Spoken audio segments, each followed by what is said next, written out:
The Gemara Baba Basra, Daf Kuf Tes and Kuf Yud. MOSHE RABBEINU had a grandson. A lot of people have kids who are off the derech, grandchildren off the derech. We know that Reb Shimon Bar Yochai's grandson was off the derech. There are a lot of people of kids and grandchildren off the derech. But MOSHE RABBEINU also had a grandson, Yehona's son, who went completely off the derech. Imagine MOSHE RABBEINU. And the extent of how bad he went was that he was a priest for the idol worshippers. And in those days, now everybody says shaygits, ki'ilu eved avodah zarah. In those days they had real avodah zarah. And he was a kaimer, he was a priest. He worked for them, he worked for the other side. MOSHE RABBEINU's grandson. Mitoich she'asa ma'aseh Menashe, talu akasav v'Menashe. They called him the grandson of Menashe instead of MOSHE RABBEINU because he acted like the famous wicked king Menashe. And that's how bad he was. So he was Yonason ben Gershon ben Menashe. So what do you do with this kid, with this guy? What could you do to bring him back? So it's fascinating. He must have been very old and lived very long, because the Gemara tells us how we got him back on the derech. DOVID HAMELECH got him back. DOVID HAMELECH came up with the answer. He was thinking about what to do. I want to get MOSHE RABBEINU's Einikel back from being a priest to being an erlich.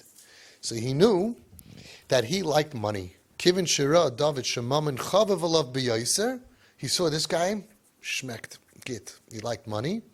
He put him in charge of all the treasury of Klal Yisrael.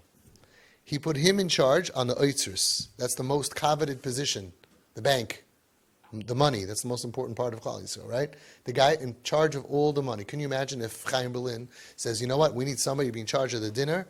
Who should we do? And they pick the, Reverend whatever, who's Shmad. That's just one yeshiva. This is the whole Klal Yisrael, the mint. All the money in the treasury. He's going to be in charge of Reverend Chaim O'Connor, right? That's what he did. Kivin Shiraz David Shemam Chavavulav. He looked. What is he like? What is he like? Let's make him chashuv and give him kavod to show him how proud we are. And what happened? It worked. He was called Shavuel. Shvuel ben Gershon ben Menashe naged ala eitzris. V'chi Shvuel Shemai. Was he called Shavuel? V'hal Yonason Shemai. He was called Yonason. So, and for the Gemara, Amar Rabbi Yochanan, he was called Shavuel Sheshav Lakel B'Chalibai.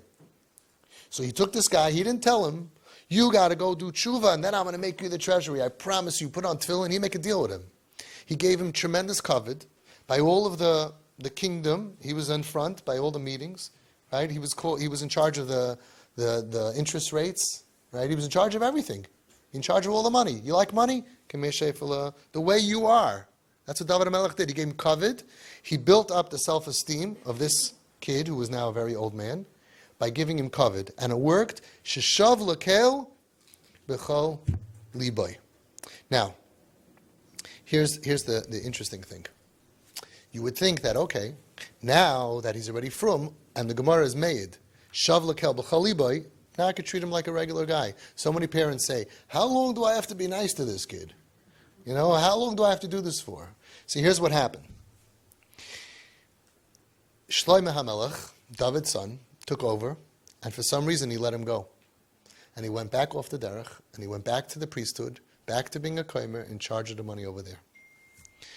So you see, he was mamash shav lekel, b'chaliboy, but he needed a crutch. He needed that crutch in order to be shav lekel. And when it was taken away for whatever reason, right back. So we learned so many things from this.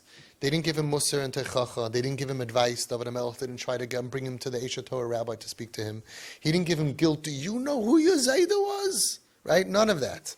He fixed the problem of the broken self-esteem, of the broken inside, the yucky part, by saying, you need kavod. I'm going to give you more kavod than they are. And that caused sheshav lekel, it's made b'chaliboy. Imagine what we can do with our kids. Right? We have the other side, which is the professional world, telling us, no, you don't negotiate with terrorists. I agree, if the kid's a terrorist. But not if it's your kid. They know that our kids are hurt, and they still tell you, no, you don't give them money and you make deals and contracts. And the opposite of what works. The Torah world says, Yinasu l'mashcham, Ahavah, said the Chazon Ish. God forbid, don't reject him. Look in his eyes when you talk to him. How does he feel? He feels rejected. You can't come to the house unless you this, and how come you this and that? Stop it. You're losing an opportunity to go ahead. Take this kid and put him in charge of your will. Put him in charge of the building campaign. Give them kavod. You'll see what'll happen. You'll turn on something internally inside of them, and be'ezus Hashem, they're all going to be shavla kel b'chalibai.